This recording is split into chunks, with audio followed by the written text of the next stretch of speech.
Fala aí, nerds, aqui é o Daniel. Então, pessoal, parece que a cada semana os episódios de Cavaleiro da Lua só melhoram e também vão ficando mais emocionantes, né? Porque nesse daqui eu quase chorei lá com o Steve descobrindo a verdade sobre a mãe dele e descobrindo também que ele foi uma criação da mente do Mark Spector. Também vimos que ele morreu nesse episódio e até toda a história, toda a origem do Mark Spector se tornando o Cavaleiro da Lua. Nesse vídeo aqui eu vou te explicar tudo detalhado, coisinhas que você não percebeu do episódio.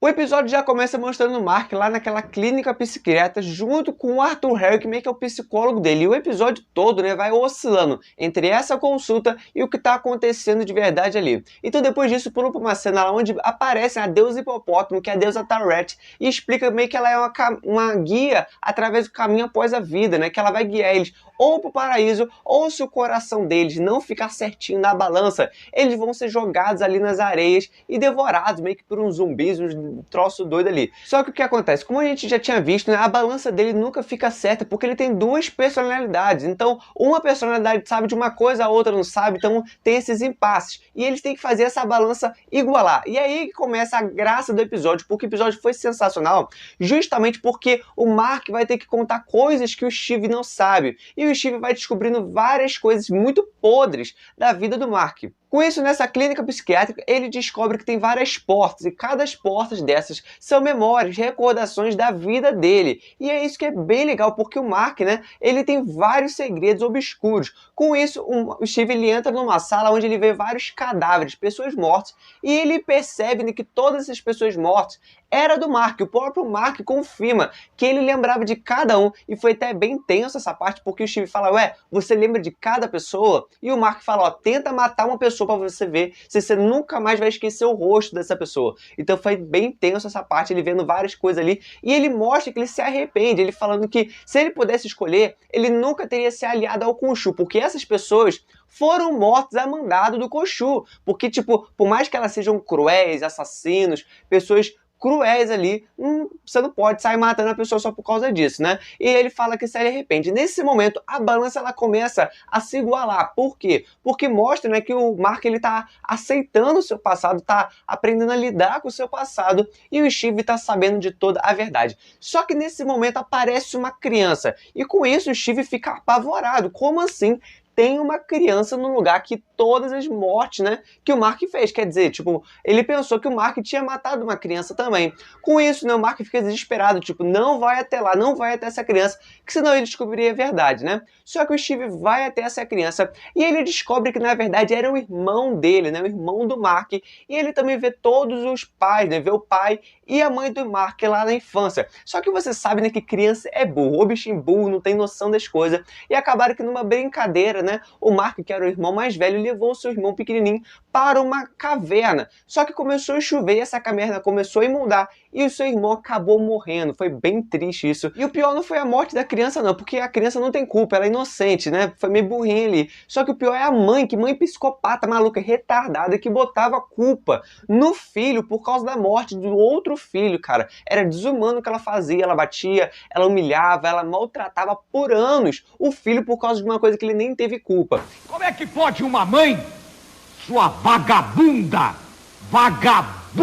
a senhora está transformando o seu filho num marginal, num bandido. Mas para tudo agora, por que você está assistindo até aqui e não se inscreveu no meu canal? Aqui eu tô sempre te informando sobre tudo de Cavaleiro da Lua, sobre tudo de Marvel, DC, animes. Eu gosto de fazer isso, mas eu gosto da sua inscrição também. Ela me ajuda muito a me incentivar a continuar fazendo vídeos, falando sobre o que eu gosto, e eu creio que você também gosta se você tá aqui. Se inscreve no meu canal, isso me ajuda demais. E em uma dessas recordações, né, que o Steve estava procurando para saber sobre a vida do Mark, ele descobre que o Mark criou ele através de uma fuga de escape, né? Ele criou o Steve como um jeito de fugir dos problemas que ele lidava. Então a personalidade do Steve Grant, né, era baseada num filme de ação. E esse Steve Grant, ele era uma pessoa que, tipo, queria ter uma vida normal. Já o Mark Spector era uma pessoa cheia de problema psicológico, a mãe maltratava, depois ele se tornou mercenário, e quando ele se transformava em Steve Grant, ele ficava com uma pessoa normal. E teve uma cena muito legal, foi o funeral da mãe mãe do Mark Spector, né? Que ele foi até o funeral, ele não quis entrar. Só que nesse momento ele tava chorando lá. Que atuação sensacional do Oscar Isaac, cara. Tem que dar um Oscar pra esse cara, porque esse cara é digno de Oscar, na moral. Tem que dar um Oscar pra esse cara. É incrível a atuação dele. É um mito! É um mito! E ele tá chorando ali com o Mark Spector, né? Só que nesse momento, pra fugir desse problema de tensão, de tristeza, de amargura, ele vai e se transforma em Steve Grant. E Steve Grant não sabe por que ele está ali.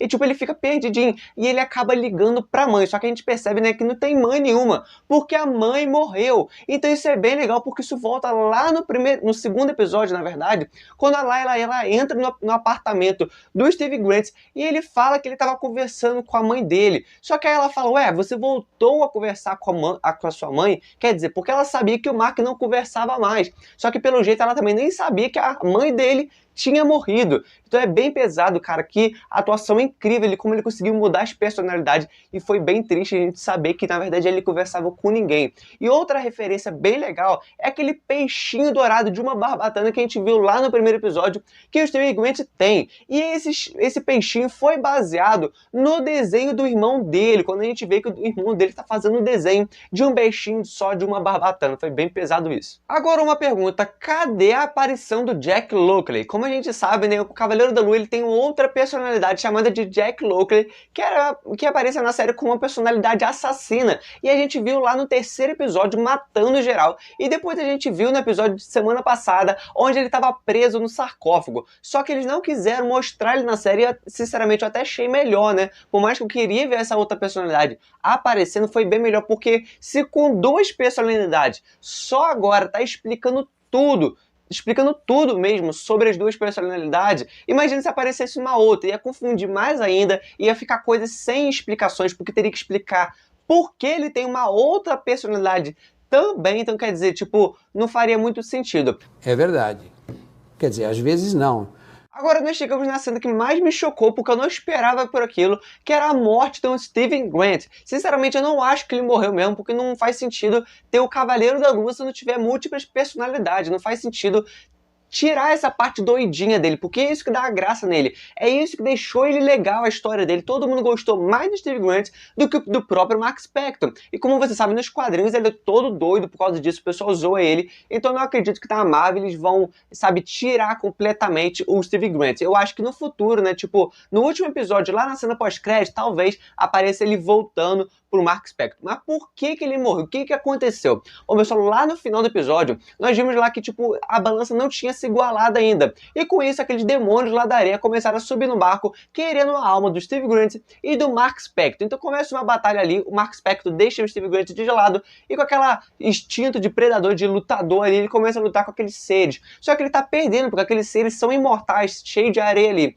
Então ele tá perdendo, de ser quase jogado para fora do barco. Com isso, o Steve Grant, ele percebe, poxa, eu tenho que ajudar em alguma coisa. Se o cara consegue lutar, eu consigo também, porque é o mesmo corpo. E com isso ele consegue salvar o Mark Spector e consegue lutar contra aqueles seres ali. Só que acaba que o Mark Spector é pego de novo, quase arremessado, e com isso o Steve Grant vai salvar ele e cai lá embaixo, lá na areia. Com isso ele vira uma estátua de areia. Cara, foi muito triste, foi muito emocionante ver a reação do Mark Spector vendo o Steve Grant morrer, tipo, desesperado, tipo, para o barco, me ajuda aqui. Cara, foi bem triste. E com isso, a balança, sabe, voltou a ficar equilibrada. Por quê? Agora nós temos só uma personalidade. Como foi mostrado lá no primeiro episódio, lá com o Arthur Harrow falando pro Mark Spector, no caso pro Steve Grant, que a balança dele não ficava certa porque tinha caos nele. Então nunca ficava certa. Só que agora só tem uma personalidade. E o próprio Mark Spector meio que aceitou o passado dele. Tipo, reveu alguns traumas ali e, tipo, chorou e foi... aceitou o próprio passado. Com isso a balança ficou normal e ele foi transferido, né? Foi lá transportado para o paraíso egípcio. E agora nós vamos falar o que eu acho que vai acontecer nesse próximo episódio. Bom, pessoal, como a gente sabe, né? Ele foi teletransportado para esse paraíso. E o que a gente sabe que tem que acontecer nesse último episódio da primeira temporada? Nós sabemos que tem que ter o duelo entre Deus Khonshu, no caso o Cavaleiro da Lua, e o Arthur Harrow como o avatar, provavelmente, da deusa Ammit. Nós sabemos também que ele vai ter que ressuscitar, que o Khonshu vai ter que ser liberto, então isso vai ter que acontecer no próximo episódio. E como eu acho que isso vai acontecer? Bom, pessoal, sinceramente, eu acho que pode acontecer de duas maneiras. ou o próprio Mark Spector vai estar ali, vai falar com o Deus Khonshu e conseguir libertar o Deus Khonshu e virar o Avatar de novo e ressuscitar, ou ele dali, daquele plano astral ali no paraíso ali, ele vai falar com a Layla, e a Layla vai libertar o Deus Khonshu, como foi falado, né? O próprio Steve Grant e o Mark Spector tinham dado essa ideia para a deusa Taweret. Então eu acho que pode acontecer isso, né? E o Khonshu vai ressuscitar o Mark Spector, vai transformar ele em Cavaleiro da Lua, e finalmente a gente vai ter a batalha final entre o Deus Khonshu, no caso o Cavaleiro da Lua, e o Arthur Hell como Avatar da deusa Amit. Vai ser sinistro demais. Eu espero que seja isso. Porém, eu espero muito que no final da temporada lá, o Steve Grant volte, porque eu gosto demais dele. Mas e você? Gostou desse episódio? Se você gostou, se inscreve no meu canal, porque aqui eu tô sempre te informando tudo sobre Cavaleiro da Lua. E aproveita e comenta aqui qual foi a sua série favorita do Disney Plus. Pra mim, foi Cavaleiro da Lua, sensacional. A atuação do Oscar Isaac tá incrível, excepcional. A atuação dele é incrível e o roteiro também é maravilhoso. Tem gente que fica reclamando de CGI, mas poxa, pensa, a série praticamente é toda CGI, então não tem como. Pra mim ainda tá maravilhosa ainda. Se inscreve aqui no meu canal, isso me ajuda demais. Valeu!